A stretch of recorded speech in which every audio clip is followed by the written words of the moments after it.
Hey, it's Justin here, and right now we're running a special promotion on the Pushover Makeover PLR pack, which is all about teaching people how to be more assertive, which I personally believe is a huge topic, which is why we created the product to begin with.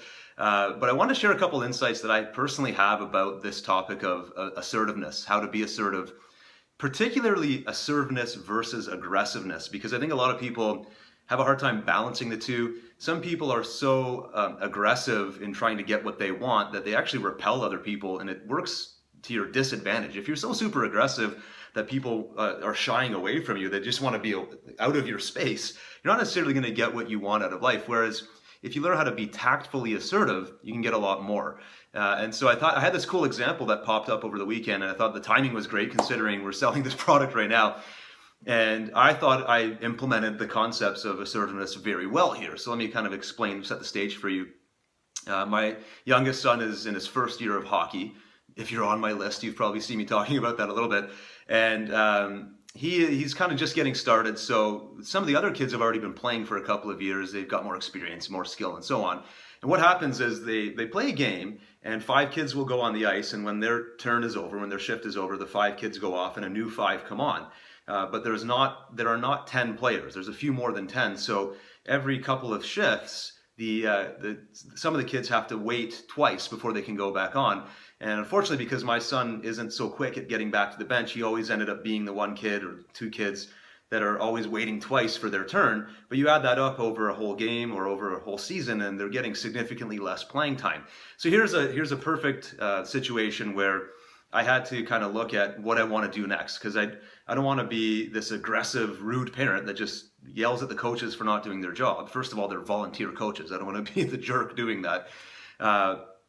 And second of all, it's not necessarily their responsibility. I need to voice my concern in a way that's going to actually get the result I want, which is my kid getting more playing time. And if I'm rude and abrupt and aggressive, that's probably not going to happen.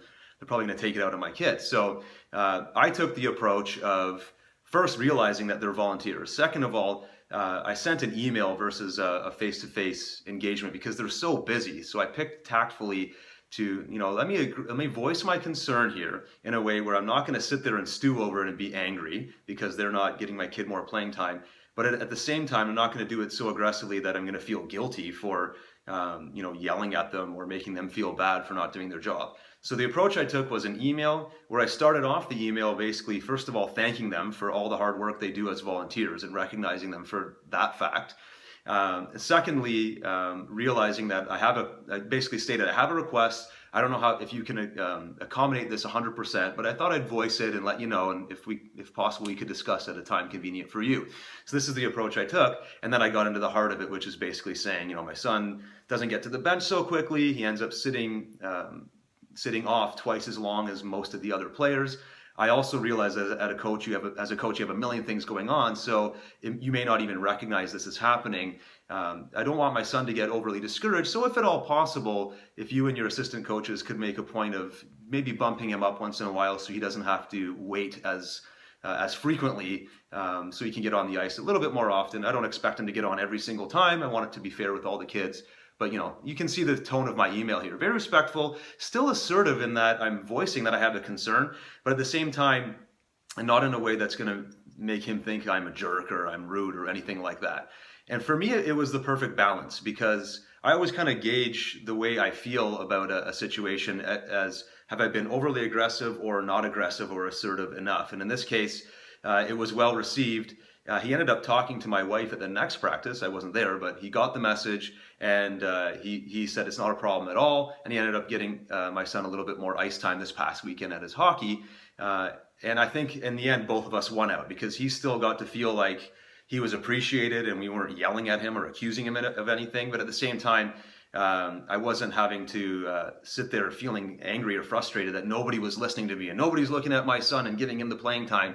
And sort of that's that careful balance between the two. So for me, it was a really good example where an assertive yet polite and tactful approach will usually get you the result a little bit better than the aggressive, angry, in-your-face approach. Sometimes situation calls for one or the other, but in most cases, I think the assertive, tactful approach will work. And this goes for if you have a bad experience with a company or if you have maybe some kind of run-in with a family member or a friend, you can always sort of take this high road, this assertive yet respectful approach.